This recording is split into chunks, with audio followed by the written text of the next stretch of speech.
Welcome back, Stassi23 here, back again with some knife therapy. The knife I have in front of me today is the new Copper Natrix. I was super excited about this knife after checking it out at Blade Show this year, and just the allure of the copper. I mean, let's just be honest, especially it's a sub 3-inch knife.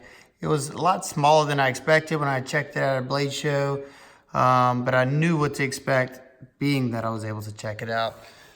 So let's get some, just some quick ideas size-wise. This is a pretty small knife. It's at 6.5 inches overall length. Your grip area is only 2 3/4. So if you have an extra large hand or a large hand, you're not going to get a 4-finger grip. I have a medium-sized hand, medium to small, and I get like that 3 3/4. Like, as you can see, I get a nice comfortable grip on here, but that third finger is kind of sitting on the edge of there. Let's see, you have this very attractive drop point. It almost looks like a hawkbill, like it has a recurve in here, but it's just the way this comes down. And let's get a size reference of the Natrix, the last one that I got, the carbon fiber G10 one. So there you go. As you can see, there's a big size difference if you do them butt to butt. Let's see. There you go. It looks like a micro knife there. You have this nice drop point blade, or I guess you call it a sheep's foot, with a nice stone wash finish of it of D2 steel. Nice fullers running down the length of the blade on both sides. You have the model number in the logo and D2 on this side and Kershaw on this side. You have some jimping up here that is, on mine at least, aesthetics only. It has absolutely no traction. They have a sharpening choil right there, but like on the other Natrix that I've seen on all the iterations, I guess being they have that swooping plunge that goes down in this direction, they just don't seem to bring it out far enough. They should have brought it out to about right here, and you wouldn't have that smile coming in the back right there. That's something that I fixed. That's something that I fixed on this one by adding this bigger choil, but I had to go that far on this model just to get rid of it. It's just something that bugs me, and something I may eventually do on this one as well. Let's close this guy up. You have jimping on the flipper tab, deep jimping right there, enough it gives you good traction right there. Very minimal flipper tab. I'm not a fan of these small flipper tabs unless the detent's dialed in just right. The detent on my variation is kind of strong. It has a lot of lock bar tension coupled with a detent that falls, all the way, the detent ball falls all the way in there, and it kind of gets wedged in there. So it's a nice snappy action, and I don't mind it that much on this one, especially now that it's breaking in. But if I put any pressure on that lock bar whatsoever, it's kind of a struggle to get it open. I definitely could have used. I might release some of that lock bar tension on there. I haven't decided yet. Let's close it up and look at the star of the show, and that is this patinaed copper. It comes like this end right here, kind of like a rose gold look, and this is just from carrying it. You get this nice dark patina look. Looks like I don't know, some worn leather in there. I don't know. I love the look of patinaed copper. I love, especially when you get those blues and stuff, but that's usually done with chemicals. Let's see. You got this nice decorative pivot that takes a Torx T8, and you got T6, I'm pretty sure. Let's see, I got my Torx wrench right here. Haven't taken this guy down. Yeah, T6 on the body and T8 on the pivot. You have this FRN black backspacer that has the floating effect in it. It's pretty cool looking. I'm not too sure how I feel about the plastic backspacer with this nice copper in there. But it does give you a little contrast in there. Flip it over this side. You have their subframe lock, kind of like on the Kershaw Knockout. I think it's a cool idea, but one flaw that was picked up by, I think, David from Blade Banter. If you're a lefty and you go to swap this clip, because it is tip up left or right-handed, but if you notice in here, you got your 2 screws for the clip, and you got your 2 screws in the front right here, but all 4 of those screws are making sure they're holding down the subframe lock. So he tried and he removed this clip so he could get the patina underneath this clip as well. And when he did, the knife went off center and it wasn't locking up anymore. So that's a design flaw. I don't know how they didn't see that in their inspection of the knife. It just shows you that they're not doing, you know, as much QC work as they should be. Because mine also has a pretty big flaw in it that bugs the crap out of me. One that, if I would have known it was there when I first got the knife, I would have sent it back that day. Let's see. Also, besides being nice and compact and, you know, pretty, not too wide in pocket, it's nice and slim. Also, I like the deep carry clip. It does sit proud of the end of the scale, so if that bothers you, I know some people don't like when the clip sticks up like that. That doesn't bother me. I think it's fine. The clip does function nicely. It slides nicely over this copper. No rough spots for it to catch on, and it sits rather deep. Let's see if I can show you with my simulated pocket right here. I'm trying to look through the camera. So it completely disappears as you would expect. And with your slanted pockets, I'm sure it'll be just the same. Yep, you do have a little nub there, but nothing. I also have the branding on the pocket clip like they usually do. The way they got the back of this pivot set up with the hexagon shape, it makes it to where it's not a free spinning pivot. I like the way they do that. It's pretty cool.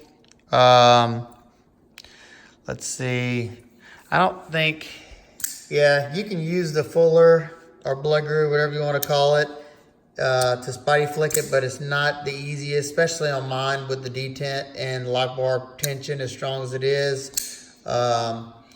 And let's see, you can, I'm sure if you grab low enough on mine, yeah, you can slow roll it, but I'm actually pinching it with both fingers, just in case you're somewhere that you don't want to scare somebody by flipping the blade out with the sheeple around us.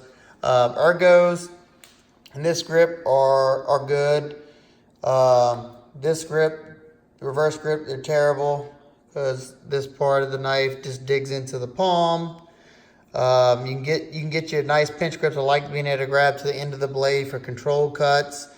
And you can also put your thumb in that top of that fuller to do some scraping cuts. Reverse grip, I don't know why you'd ever use this knife in reverse grip, but you can, it's comfortable. Let's get a quick weight on this guy, some size comparisons, and then I would talk about the things that really are, not really, but bug me about this knife. 3.37 ounces.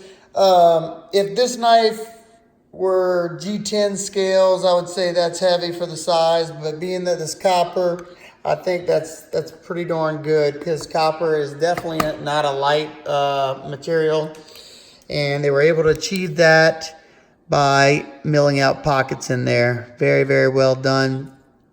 And the finish that it comes with, it looks pretty nice. They did a nice even stone wash finish. The stone wash gets covered up once it starts patina, but you know, I like the random look of that. Let's get a few quick size comparisons, then I'll talk about some of my complaints and gripes with this knife. First, the Master Drop Falcon. The Falcon is about the same size in the handle, maybe the exact same size in the handle, but you have more blade on the Falcon, but you also have this forward finger choil. You got the Tangram Amarillo. I think these two are the closest. Yeah, these two are pretty much identical in size with blade and handle. And then you got your Spyderco Brower. The Brower is not a big knife, but it looks big next to the Copper Natrix. Let's see, another D2 knife, the R2D2. Another small knife that dwarfs the Natrix. And last but certainly not least, the Mini Sheepdog. Now the Mini Sheepdog has pretty much the same size handle. You have a little bit more grip area in the Natrix because of the way the flipper tab's set up. See how the flipper tab goes in line with the choil and goes like that away. This way it sits cocked this way, you don't have as much grip area on the Mini Sheepdog, at least not in my hands. So there you go, there you size comparisons. Now let's talk about some of my gripes and complaints. First, like I said, I wish they would have did a correct sharpening choil right there, so you would have you wouldn't have this smile on the end of the blade. My blade grind is a little wonky. You can see how it waves out right here. Let's see. That tip is pretty much blunted right there. It's not poking me whatsoever. The fullers, as you can see on mine, are not even. They're not terrible. They're not as bad as this one. I think this one's pretty bad. Yeah, you can see how wonky it is on this one right here, but this one's not perfectly straight. I mean, they're not even perfectly, as you can tell, but you know, it's not half as bad. The diamond up here in the front isn't that bad, but those things, you know, that's fine. I'm not really worried about that. Like I said, the lock bar tension is pretty strong, and I've heard that complaint from a good bit of people. Lockup is around 80% on mine. It's solid. There's no up and down play, and I'm fine with that lockup. I doubt it's going to move over anymore. Let's see.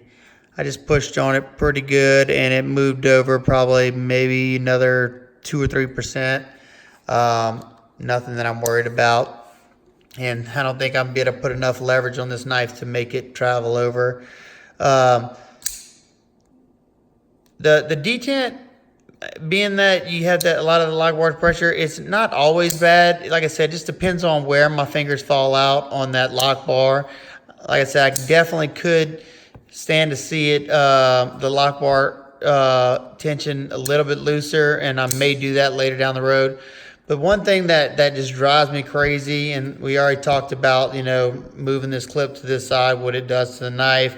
But whenever I noticed it was really bad off-centered, very close to touching that side, I said, well, I could probably adjust the pivot and get it, you know, close enough, you know, and maybe take off some of that lock bar tension, and that's, you know, usually part of the reason why it's pushing over, because that lock bar tension's pushing it. So I went and I tightened up the pivot, and I cranked down on it all the way. And I went and looked back, and there you go. That's cranked down all the way. And the reason for it is, not 100% sure, but I'm pretty sure that the sleeve that this pivot screws into is too long, because I can actually scrape it. It's actually sticking above the copper by just a little bit, but enough to where whenever I tighten this down all the way, like I literally can't tighten it anymore. It doesn't change the centering at all.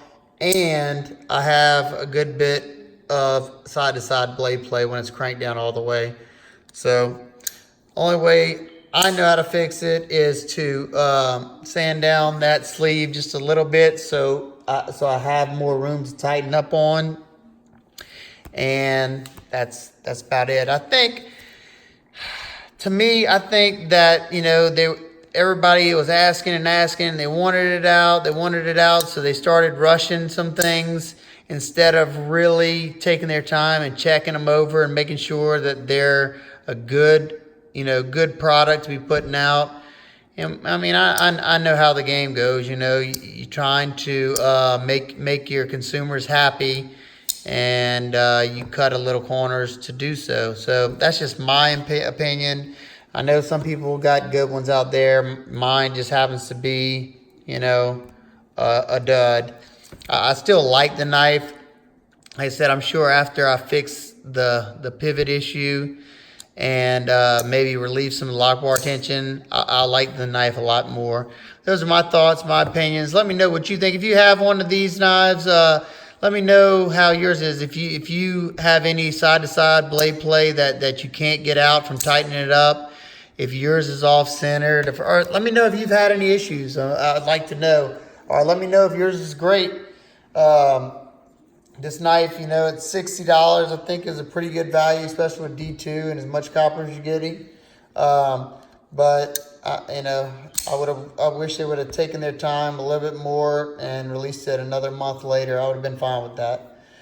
All right, guys and girls, hope everybody's having an absolutely wonderful day. If you like this video, give it a big thumbs up. Share it with all your friends and family and your social networks. If you like my videos in general, hit that subscribe button. And while you're at it, hit that bell notification button too, so you don't miss any of my content.